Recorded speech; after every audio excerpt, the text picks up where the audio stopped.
Grabing init ng panahon. Look, it's 42 degrees Celsius sa labas. Kanina 43. Typically, pagka ganito gusto ko na magpa-change ng tint kasi right now naka-light tint lang ako. Guess what? Eto, may na-discover ako.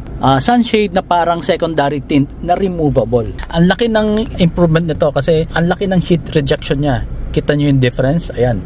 It's almost dark here. Pero pagka ganito maliwanag, you can see through. And ang pinakamaganda sa kanya, ayan, ang dali nang tanggalin, no? Ayan, and then itabi mo. So pagkagabi na, pwede mo nang tanggalin. And you will not have that problem na kapag kagabi mahirap mag-drive. Ayan. Very useful. 200 plus lang to sa Concord and sa Lazada. And then kung kailangan mong ibalik, ganito lang siya kasimple.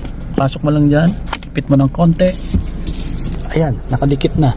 No suction cups that are kinda hassle tanggalin. 230 pesos per pair sa Concord. This one you cannot use while driving, and this one very low heat rejection and hassle yung suction cup.